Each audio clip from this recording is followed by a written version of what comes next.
Made a terrible mistake. We need to get out of here right this second. This clown is out of control. We followed him here to make sure he didn't hurt any of the girls. Us helpless little girls. It's time to prove to your friends that you're worth a damn. Sometimes that means dying. Sometimes it means killing a whole lot of people.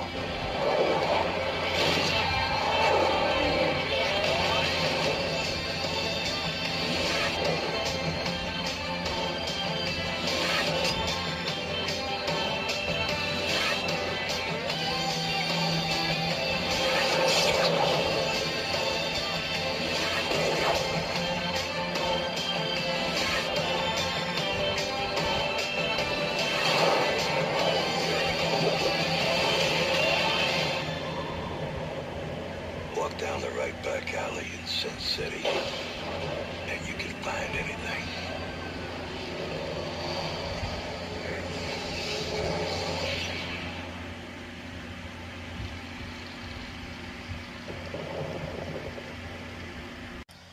So as you see the cast there, and a directing team that includes Robert Rodriguez, Frank Miller, and Quentin Tarantino is a special guest director. I said on the last episode he wasn't involved in this, but he was involved in this. But so much of the film is pretty much an anthology, pretty much, and it basically follows the first, third, and fourth books in the series, which includes The Hard Goodbye, in which an ex-convict is on a rampage in search of one of his one-time sweetheart's killer. The ex-convict played by Mickey Rourke, and the sweetheart played by Jamie King in a twin role. The Big Fat Kill follows a private investigator played by Clive Owen, who gets caught in a street war between a group of prostitutes, including Rosario Dawson and Alexis Bledel, and a group of mercenaries, the police and the mob. One of them is played by Benicio del Toro, and That Yellow Bastard follows an aging police officer played by Bruce Willis, who protects a young woman played by Jessica Alba from a grossly disfigured serial killer played by Nick Stahl.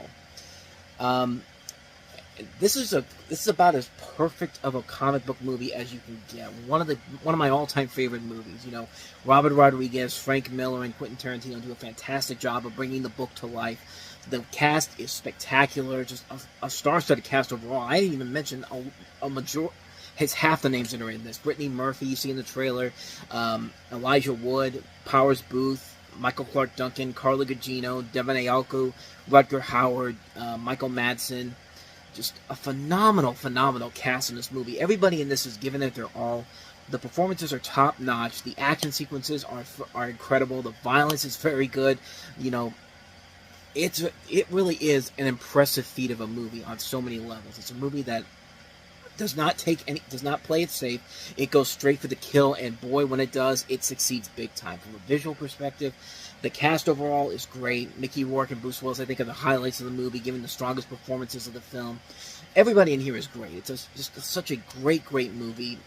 I can't recommend it enough. There's nothing really more I could say about this movie that hasn't already been said already. But yeah, not much more to say about this one. But Sin City, a friggin' masterpiece. If you haven't seen it, definitely check it out. And definitely check out the sequel, because I think that one's very underrated. So let's go ahead and move on to the last movie we have here. Maybe not as memorable as Sin City, but definitely a lot better than I think people give it credit for. The barbershop spin-off, Beauty Shop.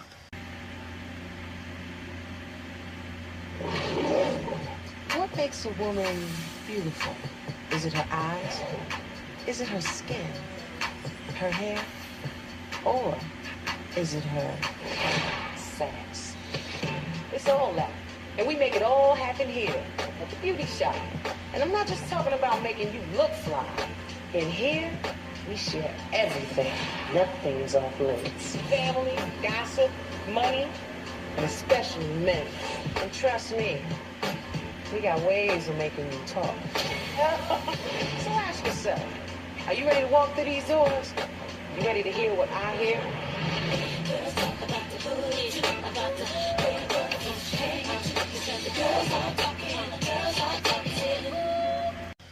So naturally, Beauty Shop is a spin-off of the Barbershop series, featuring the character played by Queen Latifah introduced in Barbershop 2. And I like how that trailer has nothing to do with the final product whatsoever.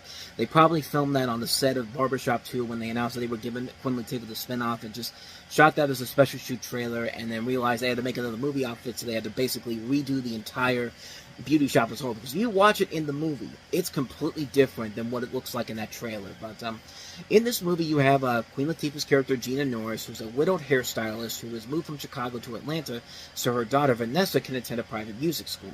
She's made a name for herself as a stylist, but after her self-centered boss, played by Kevin Bacon, criticizes her decisions, she decides to leave and set up her own shop, purchasing a rundown salon by the skin of her teeth by helping out a loan officer.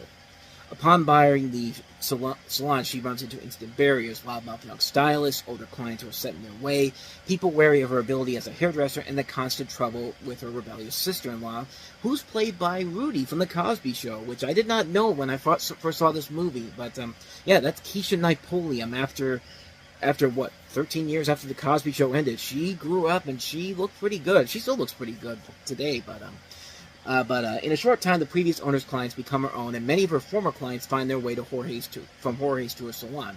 When electrical issues arise, she finds that the upstairs renter, played by Jaimin Hansu, is a handsome electrician from Africa who eventually bonds with Vanessa due to her skills on the piano. And, yeah, it's about as formulaic as you can get, but it's a fun movie. I think there's a really strong cast in this movie, just like with what makes Barbershop so special. This is like a more dignified version of Barbershop, but, you know, a great cast overall with, like I said, Queen Latifah, Alicia Silverstone, Andy McDowell, Mina Suvari, Alfre Woodard, Sherry Shepard, Golden Brooks, Keisha Napoleon, like I said, Little JJ, Omari Hardwick, Regan Gomez-Preston, Wilma Valderrama, just a ton of really good people in here. And they do deliver what they promise overall. They are very good in the film. They deliver and Queen Latifah, I think, really does carry the film overall. And it's one of those movies where she can really carry a film on her own. Like this movie and Last Holiday coming up the following year are perfect examples of that. And I like the chemistry she has with Jaimin Hansu. It does kind of fall into formulaic territory because, of course, Kevin Bacon is kind of the stock villain in this, like trying to sabotage Gina's hair salon no matter what. But yeah, you get kind of where that's going to go here and there, and that can be very hit and miss overall. But overall, I thought the movie was really good. It doesn't have quite the same feel as the Barbershop movies in general. I think the overall Barbershop series is much better in comparison. But as far as the spinoff goes, it's more a female-led spinoff nonetheless. It's pretty good. I mean, it's got a good cast to work off of. They have a lot of good moments where the jokes can work. It's a very fun movie, a very entertaining film, and one that I can't recommend enough. If you like the Barbershop movies, you're definitely going to find a lot to love about Beauty Shop. I highly recommend it. In mystery, the treasure is still buried right here. Don't go to the government. That is not a company problem. Turn to the experts. We're going upriver to the ship of death. Great! You got 72 hours on a delay. Come on, let's go! A secret only they can uncover. Oh my God. It's a threat only they can stop. It's time to call the camera. Rated PG-13 starts.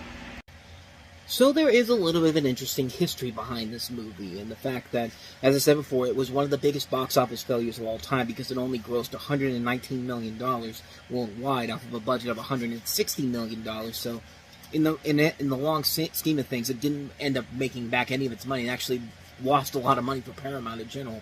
But then following that, there was a massive lawsuit in which the author of the books, this is based off of Clive Cussler, was involved in a lengthy legal action suit with the film's producer, Philip Anschutz of his company Crusader Entertainment. And it went on for several years, and there wasn't any further developments until in December 2012. Both parties were back in court to see which side was responsible for paying the case's $20 million legal bill. However, the Second Appellate Districts for California Appeals Court declared that there was no prevailing party for purposes of attorney fees, and then concluded that after years of litigation, both sides recovered nothing, not one dime of damages, and no declaratory relief. And this is probably the reason why Dirk Pitt has never made it back to the big screen. This was actually the second time he made it to the big screen. The first was another bad movie, 1980's Race to Titanic, which was also a failure. So yeah, the story behind this movie is failure all around, but is the movie itself that terrible? You've got a story here where Matthew McConaughey plays a treasure hunter who ends up partnering with a doctor from the World Health Organization to find a lost American Civil War ironclad warship in the Sahara Desert.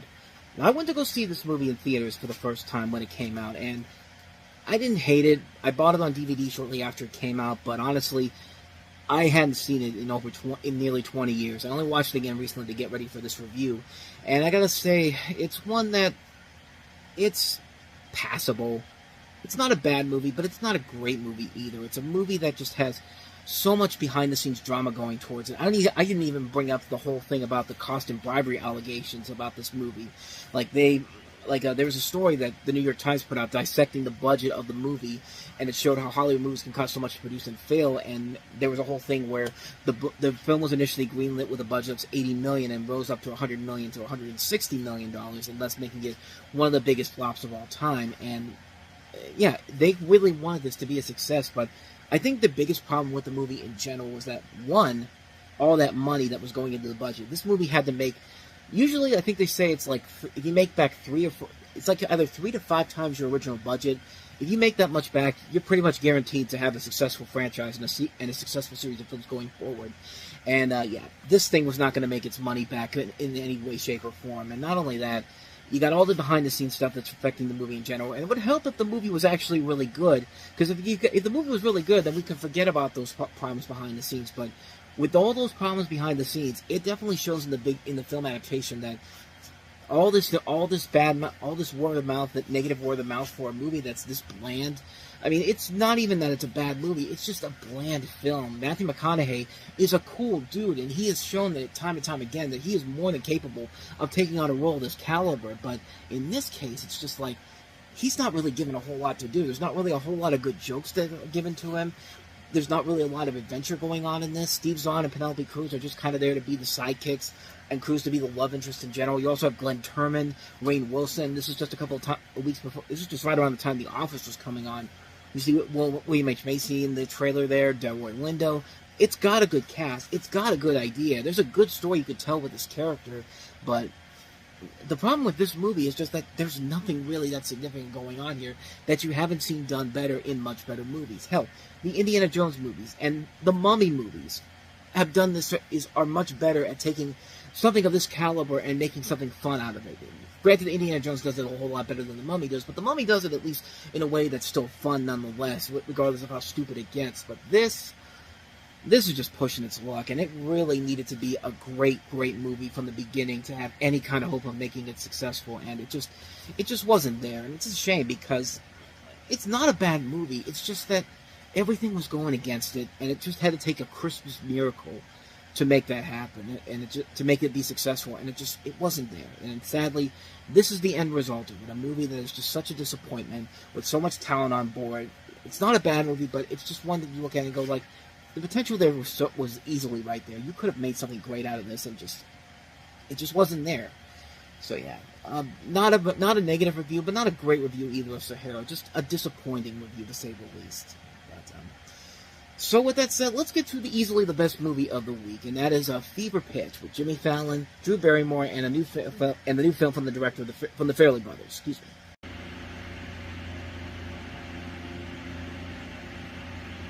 So you don't have a cell phone, a BlackBerry, a pager, nothing? No. Well, what if some sudden crisis occurs, like your father has a heart attack or something? My father died 2 years ago. Oh, I'm sorry. I just found out this morning, so it's been a rough 24 hours. You know, maybe I should get a cell phone. That's a good idea. Lindsay Meeks has never met a guy quite like Ben. All right, Lindsay, so what's the matter with this one? I'm about to turn 2010, and instead of becoming more open and available, I'm becoming less open. All the guys you date are competitive and successful. It's like you're dating yourself. Ding, ding, ding. This guy's got such a good vibe. I really think you've got something here. Me too. Something's not quite right. Robin, there's a reason this Ben guy is still single.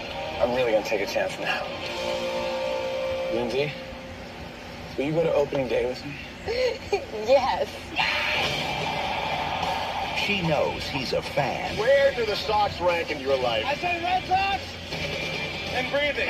Can you believe this pinhead? She knows he's devoted. This Red Sox thing, it's an obsession. I know, it's just that I hate when it becomes... Oopsie. But she's about to discover. They're sending me to Paris to close the deal. And I am taking... What? Just how committed he really is. We're 2 games out of first with 3 weeks left, you know, but this is when they need me. When they need you. From 20th Century Fox. Dump him. What? Give him the boot. At what point do you say to yourself, I'm counting on you to be the one, and I have no fallback plan? It's not another woman. It's an entire team. She wants me to give this up? You love the Sox. Give a little bit. But have they ever loved you back? Who are you, Dr. Phil? Get at it. Go hit. Go swing the bat. Drew Barrymore, Jimmy Fallon. 23 years. You still care about anything you cared about 23 years ago? It's only a game. What did you just say? She said it's a crying shame. And start moving towards the door. Fever Pitch. You want a family, Frank? One, please.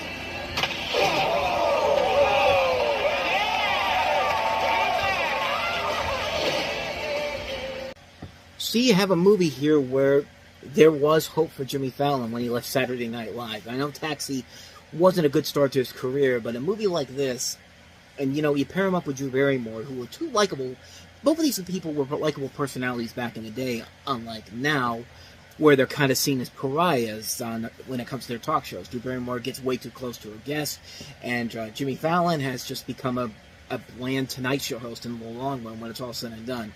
But in this case, in this particular movie, you have a story where it's essentially, this is based off of a book by Nick Hornsby, and this is actually based off of a remake of one of his films, which in turn was based off of a book he wrote, as I mentioned before.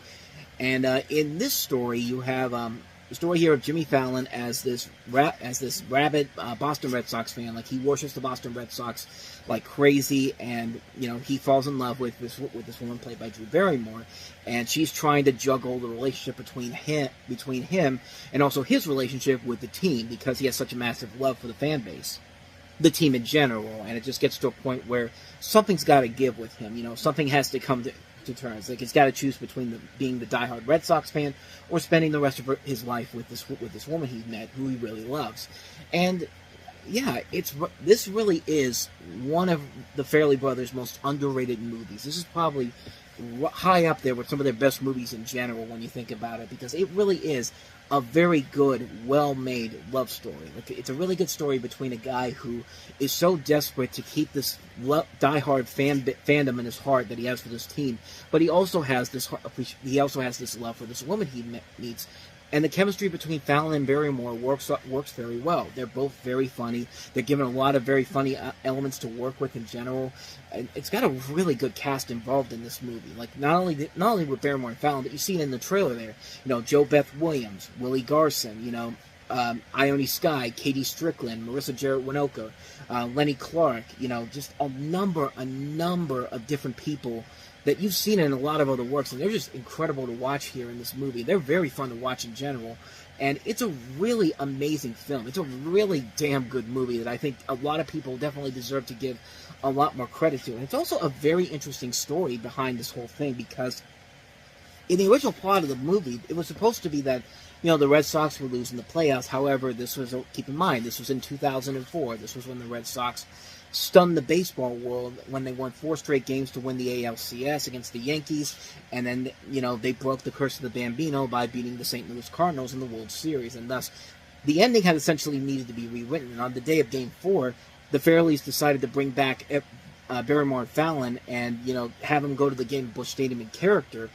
And so when the Red Sox made the final out to secure the win that broke the curse, they had the Fox cameras on the live broadcast catching Barrymore and Fallon in character running onto the field and kissing to celebrate. And you can actually find that alternate version on the, I think it's on the, here's the thing, on the DVD, it's like 2 different DVDs. Like, you have to get like the regular, like on the regular DVD, you don't get the alternate ending. You had to get like a special DVD that goes along that was available, but on the Blu-ray version, you can find both endings on there, and it's very interesting to see how this would have turned out if this had gone a completely different way. But the movie literally had to change because of the world that was changing around them for this particular movie to work. Not only that, there was also a number of different directors involved in this. Originally, it was going to be Sean Levy, who was a big fan of Nick Hornby's work, who was attached to direct it, with Gwyneth Paltrow starring in the role of Lindsay instead of Drew Barrymore. She ended up turning it down because the script she thought was mediocre, and if we're being honest, she probably wasn't the best choice overall to do that role in particular. I feel like that should have gone to somebody like Drew Barrymore, who made that work very well. And so Brian Robbins eventually came on board, and then eventually he left, and then Jay Russell came on board, P.J. Hogan, Luke Greenfield, Mira Nair, all were rumored candidates until the Farrelly brothers eventually came on board. And for the Farrelly brothers, you know, keep in mind, they were doing a lot of gross-out, humor-style comedy, like really stupid, over-the-top, obnoxious comedy. That was their bread and butter. So for them to do like a simple, straightforward film that's essentially a romantic comedy in general, and make it work as well as it did, it really does begin to show like the change that the Farrelly brothers were going through at this point. Because keep in mind, these are the same people that were at this point were behind stuff like Dumb and Dumber, Kingpin, There's Something About Mary, Me, Myself, and Irene, Osmosis Jones, Shallow Hal, Stuck on You, movies that are very different compared to this. This is probably the most straightforward film that they've done, without a whole lot of like over the top screwball comedy, gross out comedy in general. I mean, it's a really impressive feat for these guys to come in and do a film that's completely outside of their norm and just take it with this and just do a great job with it. I mean, it's a really fantastic film, man. It's a really damn good movie that I can't recommend enough. It's one that I feel like you should definitely give it a shot in general. And when I went to see this, not only did I get to see that, I got to see a really good American Dad short that came in front of it, Inside the CIA. And honestly, if anything, I went to go back to this movie multiple times just to see that short because I was really looking forward to that show in general. But the movie was really great too, and I'm glad to see that this film has gotten some legacy over the years, but not enough that I think people in general know exactly how good of a movie it is, especially considering that it has Jimmy Fallon involved with it. He's kind of a pariah now, but this movie does show you that Jimmy Fallon had potential as an actor, and he's really good in the movie. Drew Barrymore's great. It's a movie that I can't recommend enough. Definitely check this out. This is one of the best underrated comedies I've ever seen. Definitely worth a watch. Fever Pitch.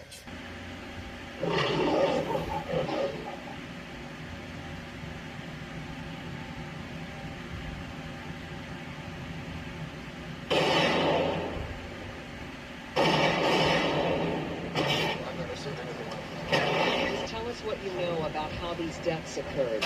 The 6 members of the family were found last night in bed, shot, and killed. Isn't it unusual to have 6 members of a family on 2 separate floors, shot, and nobody moved from their beds? Police have charged 23-year-old Ronald DeFeo Jr. The accused claims he heard voices coming from within the house telling him to murder his family.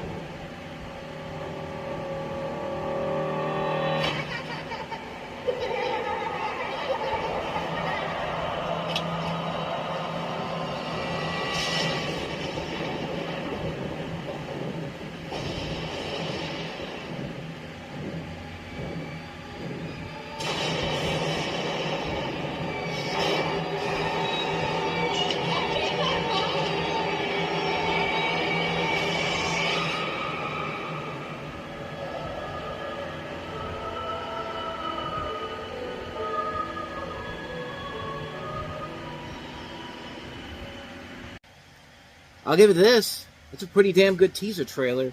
Unfortunately, the movie itself is about what you expect for a type of movie like this.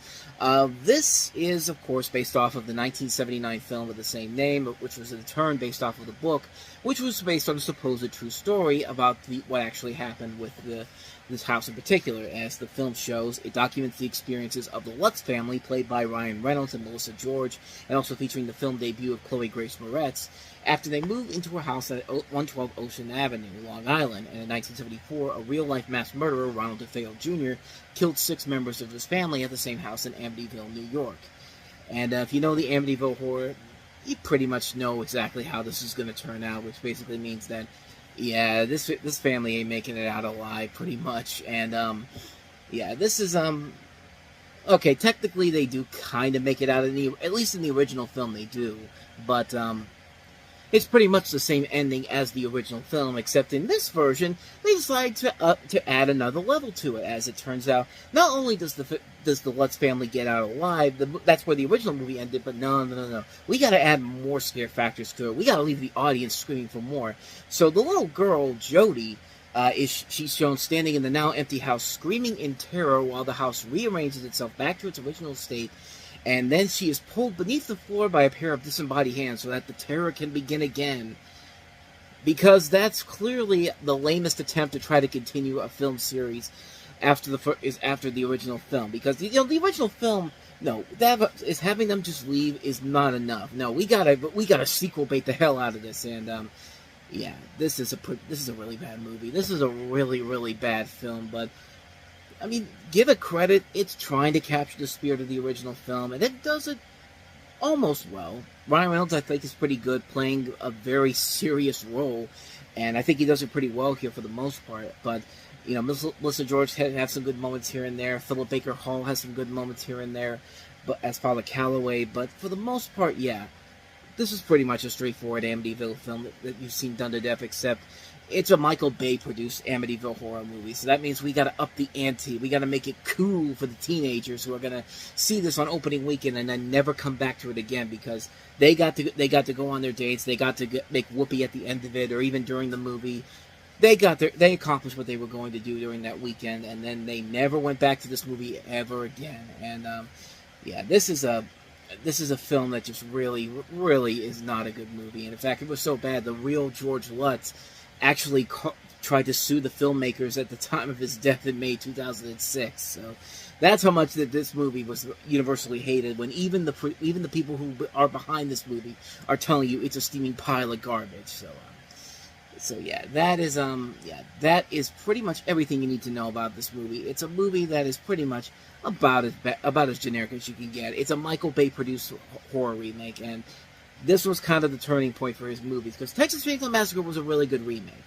This is where the turnaround begins to take its toll, and literally every remake Michael Bay has produced has been always sequel based, and does it in a way that is so poorly executed.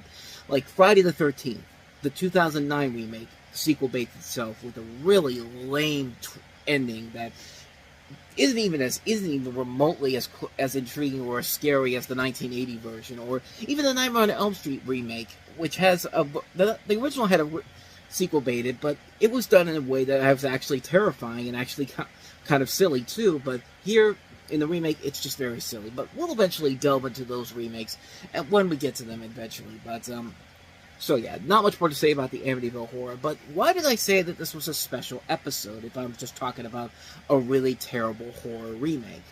Well, there is something that is notable about this particular weekend, April 15, 2005, that I'm going to show you, and that is the fact that this date, April 15th, 2005, was actually the very first video show I ever did in which I reviewed movies. It was a show called the FR Weekend Entertainment Planner, and it was part of several projects I did in high school, in my last couple years in high school, working in the media, during the media classes. I would stay there before and after school, and working on several projects in general, and if you don't believe me that I was very busy, check this out.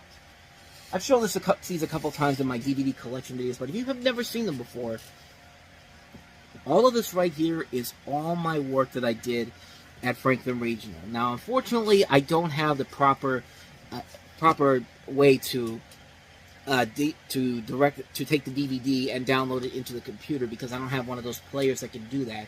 But I can show you some stuff from these particular videos, and as you can see, I made these covers myself, and that's my drawing style. So I have talking about the movies, the movie, the final 5 episodes, Line Rider the movie, which I made a Line Rider movie, basically putting a camera in front of the computer in 2006 and making a Line Rider movie out of that. The final episode, which I'm going to show you in just a little bit here, because you're going to get to see me 20 years ago. Celebrity Jeopardy, which I made with some friends as part of a video project. Probably my magnum opus, which I'll definitely be showing you some of this. Batman vs. Superman, which is slightly better than the actual Batman v Superman we got, but it at least is. But you'll see what I mean. It's not really what you think it is, but and then of course the original series, the last season of the show I did. But what you're going to see is some clips from back in 2007. 2007 at first, then 2005. As I show off the very first clips from the FR Weekend Entertainment Planner, which was the original name of talking about the movies. And I gotta say, almost 20 years ago that this video, the first part of this video was made, and I really have not changed that much since then. You're gonna see what I'm talking about in just a minute. Take a look at this. Hello, I'm Aaron Favo, and Well, here it is, the final episode of Talking About the Movies. I'm standing here in the room where it all began, April 15th, 2005. I distinctly remember that day, the day when I first started the original Talking About the Movies, the FR Weekend Entertainment Planner. Back then, I didn't have a knack for reviewing movies. And, I don't know what to say. What basically happened was, we did about 7 episodes. I think 6 of them got on the air. I don't know what happened to the 7th one. Anyway, I haven't seen these since the last time they ever aired on television, so just sit back, relax, and let's take a look at these classic episodes, the original FR Weekend Entertainment Planner for the first. These are being seen for the first time since the show ended, so take a look. Welcome to your FR Weekend Entertainment Plan Hide and Seek, Domain 2, the Amityville Horror. The interpreter is a lot like love. Is King's ransom. Yeah, not much has really changed with me since then, honestly. I mean, I still kind of look the way I do back then. Obviously a lot older. I've got the mustache. I've got like the grainy, the hair on my face and all that type of stuff, and I'm obviously 20 years older. But for the most part, my body really has not changed that much, surprisingly. And yeah, you see the clips there. I just, because basically what I did back then was where they do the news show there. I just put myself in the room where like they run the cameras and all that, and I would print posters up with the color printer that we have, and I would just tell people the movies that are coming out that particular weekend. And that eventually evolved into getting trailer clips from the show Coming Attractions, and then eventually the next year it eventually led me to be writing putting together the Talking About the Movies TV show, and it led me to other projects I did on the side, such as the aforementioned Batman v Superman, which is a movie that I made specifically with Batman and Superman action figures. Now, unfortunately, I cannot show you all the clips from this movie, again, because I don't have the technology, I don't have the thing to download the DVD into the computer to upload it on there. But I will tell you that these are action figures that I'm using. And I use copyrighted music, so the music is going to be muted for the stuff I'm going to show you here. But here's a little taste of what I did with Batman vs. Superman in 2007. Obviously, I have to mute this because of copyrighted music that I use here, but you see Batman and Superman, the figures are about to begin their epic brawl, and of course Batman takes the first attack, if you will. And there goes Superman with the special effects that I used back in the day, and oh, here's a good one. Watch the Superman figure. And ba-boom. And then here's Superman getting a couple cracks at Batman, and then this happens. And then here comes Superman, and boom. Where does Batman go? Right into the television, the school television, mind you, and kind of an homage to Superman 2 there. That's what I was trying to do with that back in the day. Then here's Batman and Superman flying in the hallway of the high school, and then probably the most cinematic shot of this whole thing in particular. And if you wanted to know who won this battle at the end, let's go ahead and watch the end credits. Not the end credits, the final scene. Who wins the battle between Batman and Superman in this movie? So here we go, the final climactic battle of the movie, and again, did not have the best editing techniques back then. So here, I actually had to tape them together because they kept falling apart whenever I kept doing that. And then, oh no, it's Batman. Batman's gonna lose this battle here. And yeah, I wanted to have like this big cinematic shot here, but yeah, as you can see, he fell off, and I just said, screw it, just flicked Batman across the room. This whole movie was nothing except for just watching me just throw action figures across the room. And then, of course, as we pan back here, where is Superman? Where is he? He's tired, but he puts his fist up in victory. Yes, he has won the battle. The day is saved. He is the victor in this battle. But wait a minute, folks. There is a twist here. This is the part that I actually can't show you without the copyrighted music.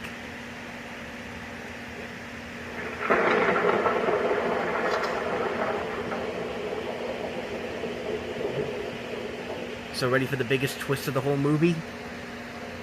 Who's reading this? my god, it's Spider-Man! It's a completely different studio altogether! How is this even possible?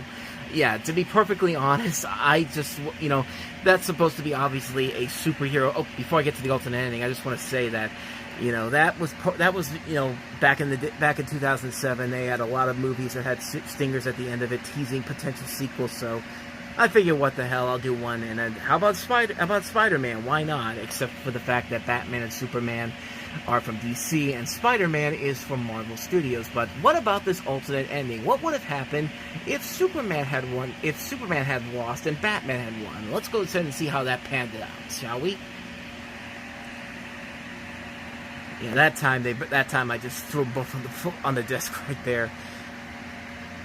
And Batman's looking like he's ready to give the final blow. Superman is just defeated, down on his luck, and what does Batman do for one last time? He just goes ahead and flicks him off the thing that was supposed to be considered like the edge of the cliff or something.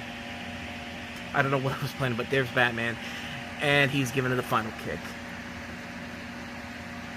As you can see, I had a lot of time on my hand making this movie, and Batman is victorious in this alternate ending. Yes, he's victorious in the end.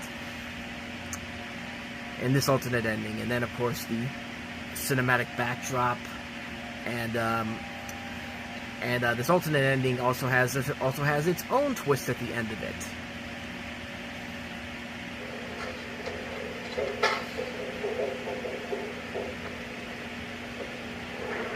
And yes, I did those drawings as well.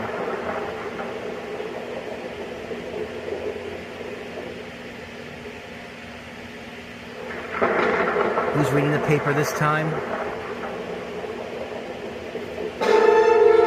Oh my god, it's Spider-Man again! Actually, that was actually supposed to be Ghost Rider, because I had this thing at the end of the credits, and here's the epic ending, the last scene of the movie that's very reminiscent of the Schumacher Batman Forever and Batman and Robin end credits. The final scene where Batman and Robin are running towards the screen. This time it's Batman and Superman running towards the screen.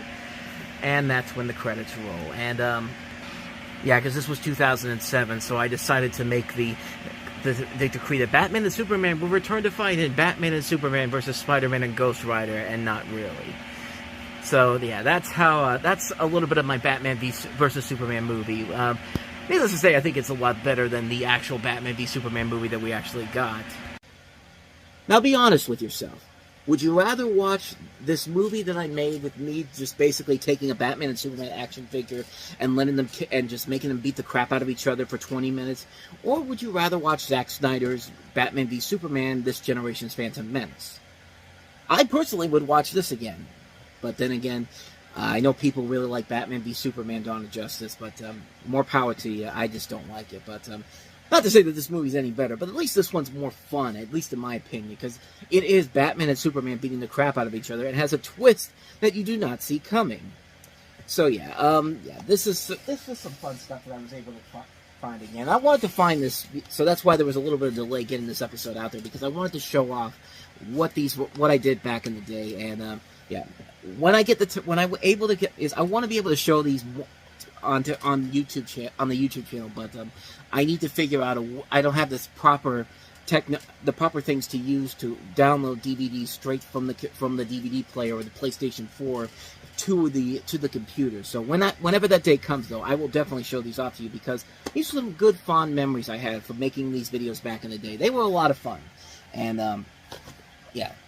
And, yeah, this is more fun than talking more about the Amityville Horror, which is not a very good movie per se. But, well, like I said, one day I'll go ahead and show the rest of these puppies to you. But for now, that's a little bit of a taste of what I used to do back in the day. Some good fun memories, and it's been 20 years since I saw that stuff. And it takes me back to the good old days, man. Like, yeah, you know, like the song goes, wish we can turn back time to the good old days. Yeah, good memories indeed. I'm the interpreter at the UN. I overheard something today. A plot exposed. You heard a couple of fellows talking about an assassination. A witness threatened. Listen, I'm scared. Now, the man sent to protect her NSA, CIA, FBI, whatever you need. It's yours. is running out of time. We got a situation. He's here. Get him off the podium. The Interpreter.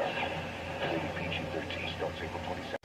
So as you get a sense from the trailer there, political intrigue and deception unfold inside the United Nations, where a U.S. Secret Service agent played by Sean Penn is assigned to investigate an interpreter who's played by Nicole Kidman, who overhears an assassination plot. So there's a little bit of the Manchurian Candidate mixed in with a criminally underrated John Travolta, Brian De Palma movie from the 80s, Blowout, as well as a little bit of the Bourne style, I guess. Not really much of an action film in general, but the two things that I really compare this movie to mostly is the Manchurian Candidate and Blowout, which are far superior movies to this. I mean, it's cool that this is the first film shot inside the United Nations, and it's also notable as the final film directed by the late great Sidney Pollack. But I wish his career kind of ended on a better note, because the film itself really is pretty lame for the most part. There's not really a whole lot there that's very interesting, intriguing in terms of like the tension. Like, you don't really feel like the tension is there in general. Like, it just feels like a film that is been there, done that. And this is something that probably could have made for like an interesting miniseries on TV at the time, like maybe ABC or Fox, something to be with aside from like 24. But as far as the movie itself goes, it's pretty bland, really. There's not really a whole lot there that makes it unique or anything interesting. And Nicole Kidman and Sean Penn, God bless their souls, they're trying their best in this movie, but there's just nothing there for them really to do. The one person who really does come out of this relatively unscathed, and actually is the best thing about it, is Catherine Keener, who really had a pretty good year in 2005, because she'll be in the 40-Year-Old Virgin later on. But I really thought she was the big breakout star of this movie. She really carried the load against people like Sean Penn and Nicole Kidman, and she really is the one thing I remember from this movie a lot. But other than that, though, everything else is kind of bland, forgettable, nothing that spectacular in any way, shape, or form, and that's just kind of how I feel about this movie. I wish Sidney Pollack's career had ended on a much better note than this, but it's by far not the worst thing that a director did before they eventually passed away. We'll eventually get to some of those later on down the road as well. We've talked about some of the past as well, but none I can think of at the top of my head right now. But I digress. That is The Interpreter. So let's go ahead and move on to our next movie, which is Ashton Kutcher and Amanda Peet in A Lot Like Love.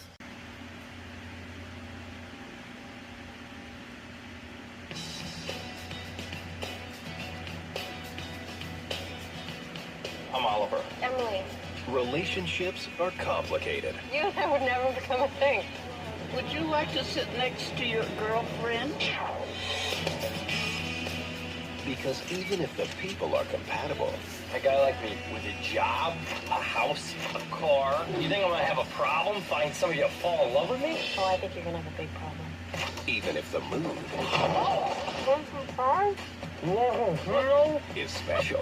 It'll be fine, as long as you're not wearing that orange sweatshirt. Don't call back here.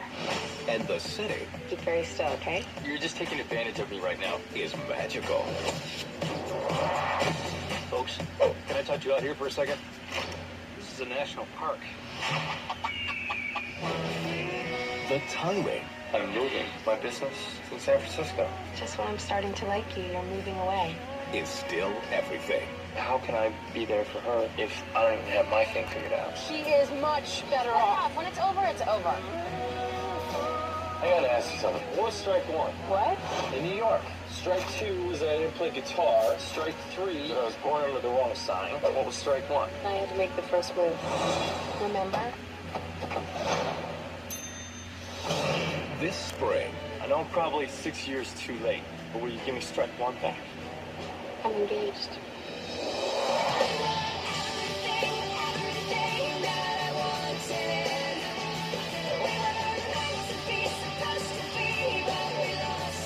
Touchstone Pictures and Beacon Pictures present If you're not willing to sound stupid, you don't deserve to be in love. I'll be there for you. These my words I swear to you. When you're free, I wanna be there for you. I'll be there for you. You suck! Funny, that was my reaction coming out of the movie when I first saw it. You suck, because yeah, this is a pretty lame movie, man. Like, you see there in the trailer, you have Ashton Kutcher and Amanda Peet as two individuals whose relationship slowly evolves from lust to friendship to romance over the course of 7 years. And it's pretty interesting the most interesting thing I can say about this movie is that it reminds me a lot of Windy City, that terrible 1984 melodrama Cinema Snob reviewed. Brad Jones reviewed it back in the day, and it's just like, it's one of those movies where literally nothing happens, and you do not buy into the chemistry of any of the romantic leads in that movie, John Shea and Kate Capshaw. And especially with this movie, yeah, you definitely feel like you don't really feel like a connection is there, and you just feel like these guys are in a way they're kind of made for each other, because they're either really bland or they're really unlikable. I mean, they're just, these two, but Ashton Kutcher and Amanda Peet, their characters are just so detestable to watch in this movie. And coincidentally, Windy City was produced by Army and Bernstein. Guess who one of the producers of this movie is? Army and Bernstein. So yeah. So it's intertwined it's intertwined all together, but the movie itself really is nothing great. It's a pretty bland movie. Like I said, the relationship is not good whatsoever. Like, you really don't care whether or not these two are going to get together at the end, because you can't really buy into their chemistry. Excuse me. It's so boring that I have to burp for you. But anyway, where was I? You can't get into the chemistry because these characters really are not likable. It's a boring movie, too, because these are just two bland people with nothing intriguing about their lives in general. They're just really just the same type of people we've seen in melodramatic romantic comedies time and time again. Like, this is trying to be something like in the veins of something like When Harry Met Sally or Annie Hall. And, you know, those movies work because they have really good talent behind the scenes and a good cast to work off. I mean, Rob Reiner or Woody Allen, those are people who could tell a simple love story and make it interesting. Hell, Richard Linklater made 3 movies of people just walking around the city of Paris, and that's it. Like with the Before Sunrise trilogy, which is still incredible. You can't get it with a director like this. This is Nigel Cole, who, it's a shame because the last movie he directed I really liked, which was Calendar Girls, and he also did Saving Grace, but other than that, everything else he's done since then has not been that great in general. And yeah, like I said, it's just a really lazy, bland romantic comedy that just wants to get the hell out of there as quickly as possible. I guess if there's anything that's of notable interest about this particular movie, it's got a good cast in it. You know, you see Kutcher and Pete, you see Catherine Hahn, Cal Penn's in here, Ali Larder, Taryn Manning, Moon Bloodgood, Norman Reedus. Most notably, Meghan Markle. That Meghan Markle is in this movie playing. This is literally what the character's name is, Natalie, the hot girl in quotation marks. And yeah, that's the only thing I remember about this movie in general, was the fact that she was in it. But other than that, though, this is a pretty lazy movie, a pretty bland movie. If there was something of interest going on here, I believe in the chemistry of the two leads, I'd probably say it's much better than people let on, but no. This is about as bland, as forgettable as you can possibly get, so yeah. This is one you might want to avoid like the plague. And speaking of avoiding things like the plague, that could be the same thing that we can say about our last movie, too. The star-studded King's Ransom.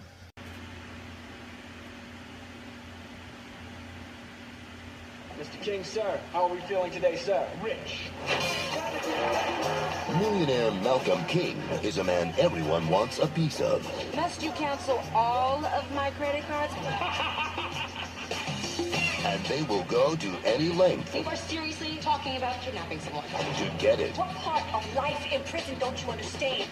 Malcolm King, 98. Help me! I'm being kidnapped! I see we're switching vehicles. Y'all really know what y'all doing. Malcolm King has been kidnapped. And until you find him, I'm gonna stay on y'all. Like white girls on NBA players.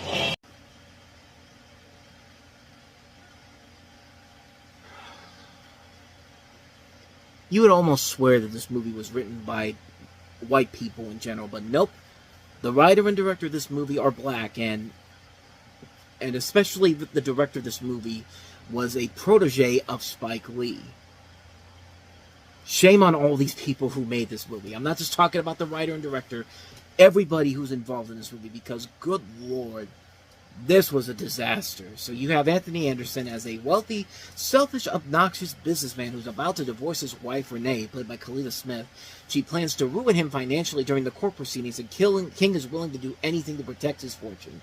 He enlists his mistress, Peaches Clark, played by Regina Hall, and her brother Herb, played by Charlie Murphy, to stage a mock kidnapping. So, hi, ruthless people.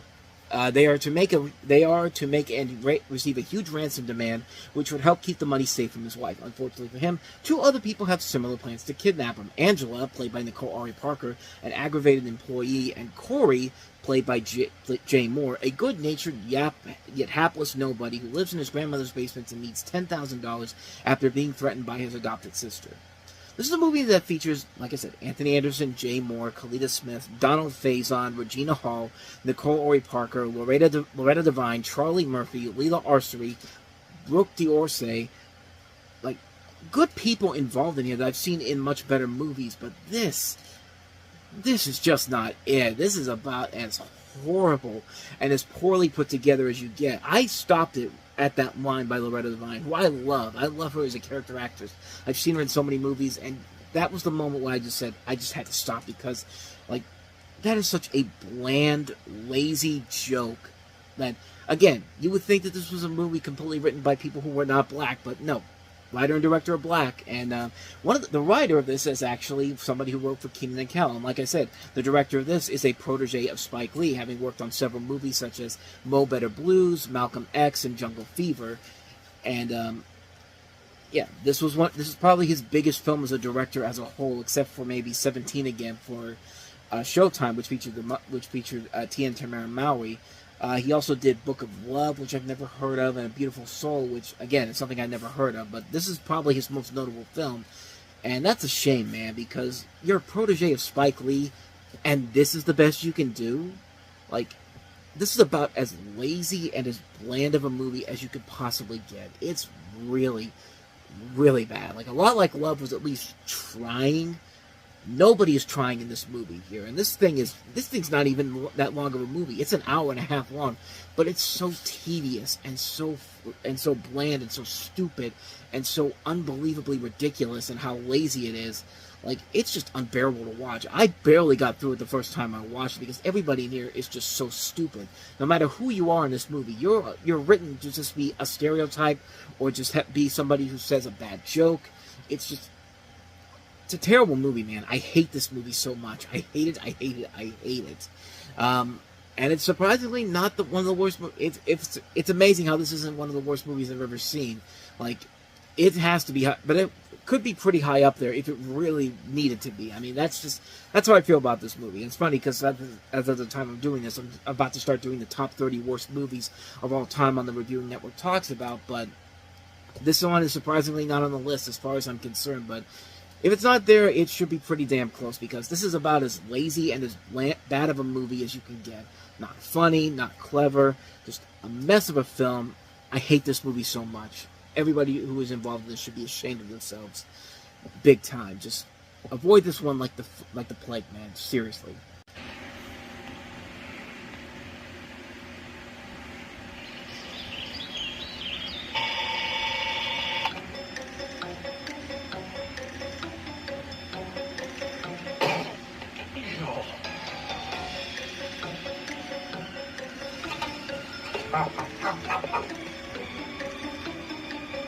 Arthur, what if I told you I was from another planet? What the hell are those things? Attention, people of Earth. I regret to inform you that in order to make way for the new hyperspace express route, your planet has been scheduled for demolition. Have a nice day. Hang on, we're hitching a ride.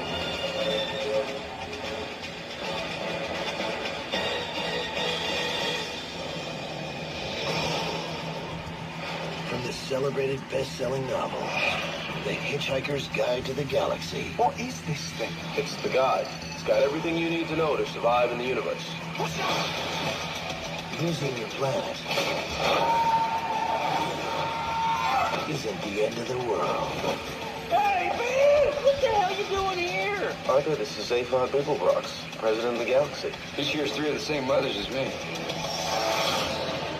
It's the beginning of an adventure, unlike anything on Earth. I've been stranded on a strange planet for a number of years. I haven't been avoiding you. You look great. You're doing well. You've grown. This spring, the fate of the universe is in their hands. Sorry, what exactly are we doing?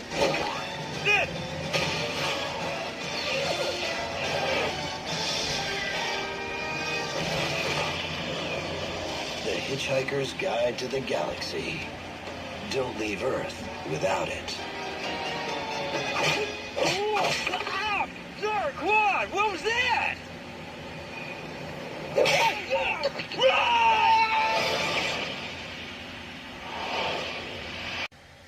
The Hitchhiker's Guide to the Galaxy was one of those movies I was really looking forward to, mostly because of the brilliant marketing campaign they had for this. You watch one trailer, the teaser trailer that came out a few months prior, and you're just looking at the world in space while you're listening to Louis Armstrong's "What a Wonderful World," and then all of a sudden, this happens. What a wonderful...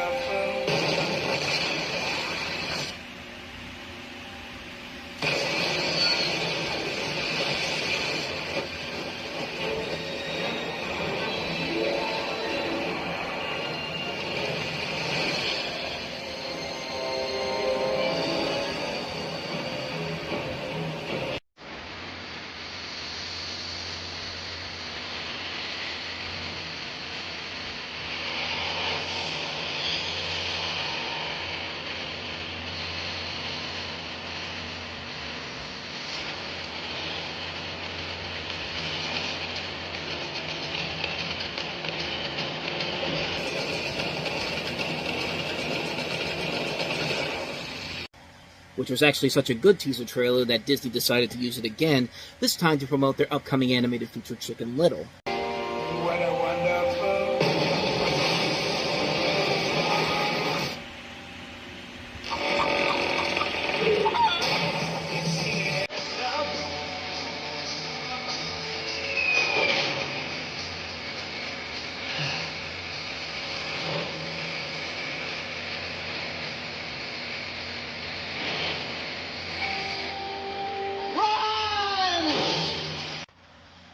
Did it work out in the favor of Chicken Little in the end?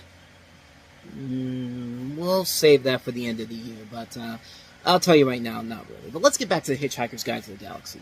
Everyone has bad mornings. You wake up late, you stub your toe, you burn your toast, but for a man named Arthur Dent, played by Martin Freeman, this goes far beyond a bad day when he learns that a friend of his, played by Mos Def, is actually an alien with advanced knowledge of Earth's impending destruction.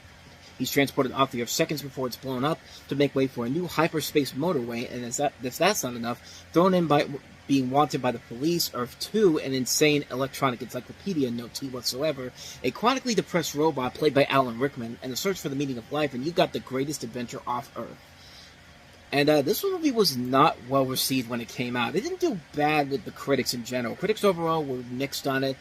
The film, however, wasn't a big hit. Even though it did make it back its budget of $50 million, I think people were expecting a lot more from it in terms of what this book is for a lot of people. I never read the books before, so I don't know anything. I only went into this just from the trailers alone, and, to be perfectly honest with you, I actually really love the hell out of this movie. I mean, the moment the movie begins, we get this little gem of an opening right here, and once this happened, I knew we were in for a real treat. Thanks for all of this. So sad that things should come to this. We tried to warn you all, but oh dear. You made us share our intellect, which might explain your disrespect for all the natural wonders that grow around you. So long and thanks for all this. I mean, what more do you have to say about that opening? It's an opening where you have these dolphins sing "So long and thanks for all the fish" as they know that the world is about to explode, and they leave Earth before anything else happens in the movie, and just with a great song in there, just what can you say, man? That's just a perfect way to set yourself up for this incredible opening to this movie, and the movie itself really is fun. You can tell they put a lot of time and effort into this. There is CG in here, but you feel like there's a lot more practical effects in this movie than a movie like of this caliber would have. You got a great cast to work off of. Martin Freeman is pretty good. Sam Rockwell, Mos Def, Zooey Deschanel, Bill Nighy, Alan Rickman playing the voice of the robot. I can't remember his name now. Marvin the robot. And you got Warwick Davis, Bill Nighy, Helen Mirren, John Malkovich, Stephen Fry, Tom Lennon from Reno 911 is in here. Just a really good cast in general. And just like I said, you could tell that they put a lot of time and effort into this. Because, yeah, it looks like there's a lot of CG in here, but there's also a lot of practical effects, it looks like, and ways that they kind of move around it to make it look like the CG effects look more practical, and it's very well done. This is a highly ambitious movie that I think is a ton of fun on a number of different levels.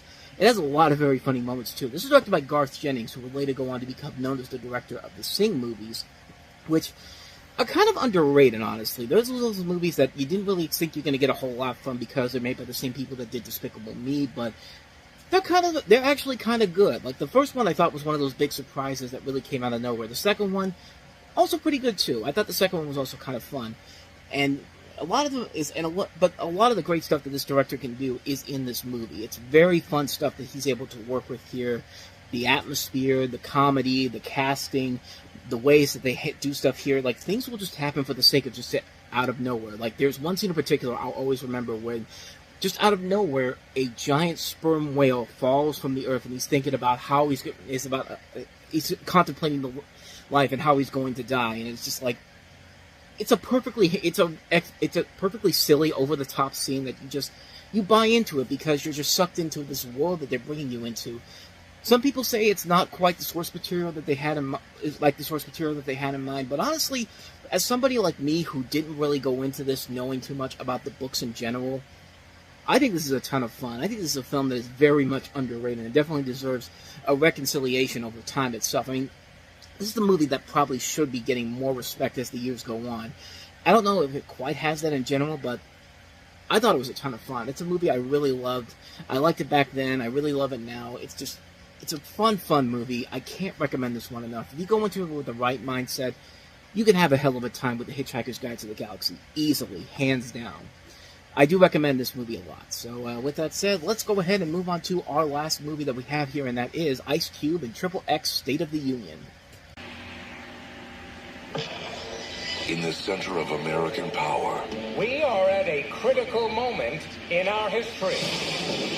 An attack is being prepared. Some men die, so others may live. On a target Don't secure! On the battle! you never expected. Mr. President, an NSA chapter was just hit on our own soil. Whoever attacked us knew exactly what it hit. We have to go off the grid now. I want to give you a job. Be just like old times. Last time I ended up in here. Darius Stone trained sniper, top scores, urban recon, demolition, led a mutiny against a 4-star general. Darius Stone no longer exists. Who the hell am I? You're the new XXX. God bless America.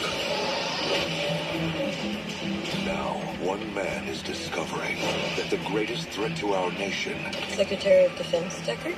comes from within. They got tanks and choppers. This man is making a move on the U.S. Capitol.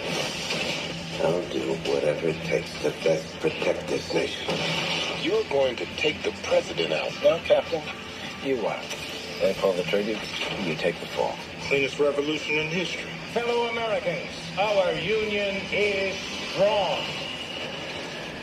Everybody out! To deal with these guys, I'm gonna need some serious gear. If you need anything. Anything? You're not getting away with it. What can one man do? We're gonna have tanks waiting. Let's crash this party. Yeah! That's what I'm talking about!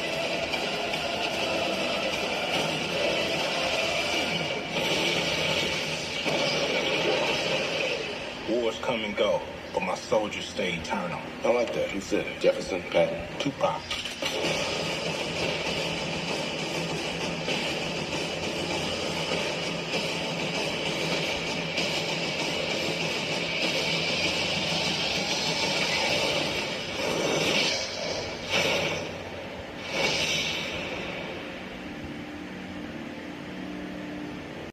So how do you celebrate dismantling whatever was left of James Bond Would Die Another Day in 2002?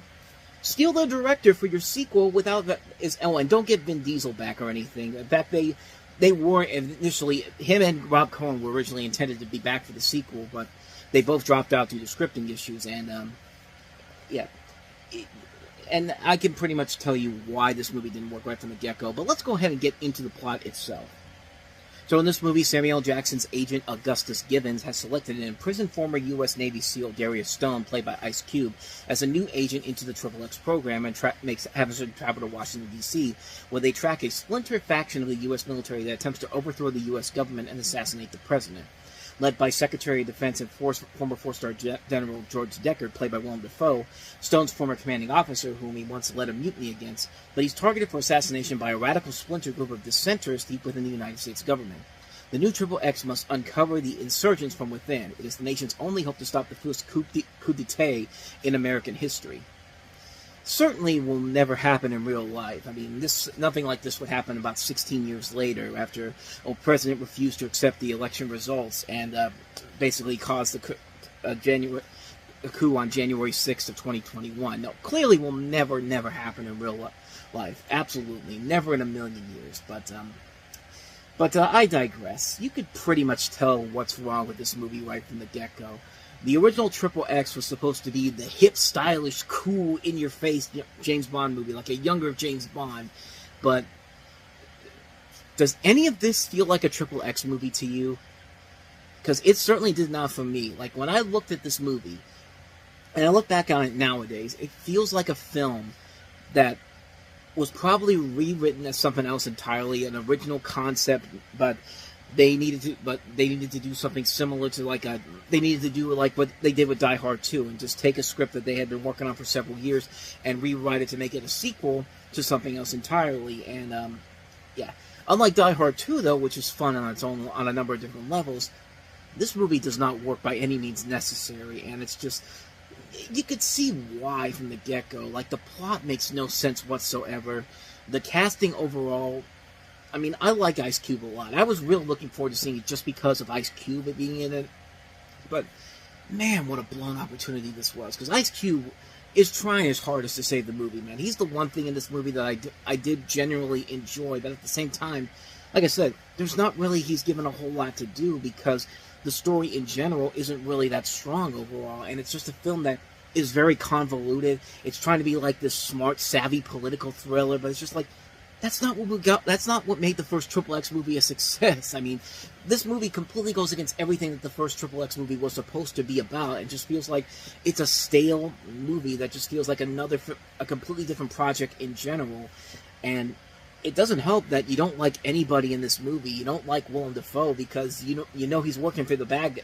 You know he's the bad guy, and you know there's characters in here that kind of work against the bad guys and work with the bad guys in general, but everyone's too stupid to figure that out, and then when they finally reveal it, it's just kind of like, yeah, this is too stupid for its own goddamn good. Like, this is a terrible movie. This is a really, really bad movie. But then again, that's exactly what you get when you get a script by Simon Kinberg, you know, the brilliant genius behind such classic masterpieces like The 355, Dark Phoenix, X-Men Apocalypse, Fantastic Four, Fan Four Stick 2015, Abraham Lincoln Vampire Hunter, This Means War, sure, This Means War, yeah, if that didn't give you an early sign right away that this was not going to work out out for you, then more power to you. You have more of a tendency to be more optimistic than I was, because we should have known right from the beginning this was a disaster in the making, and yeah, this is a bad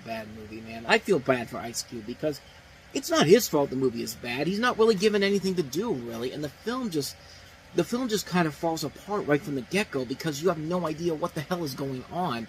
And, like, again, it doesn't feel like anything you would see from a XXX movie. Like, this feels like a completely different film altogether. This feels like a completely different series of films altogether, and it's just, yeah, it just didn't work. It's a mess of a film, a sloppy film, a bad film, waste of talent all around. Just not a good movie, man. Avoid this one like the plague. This is a terrible film.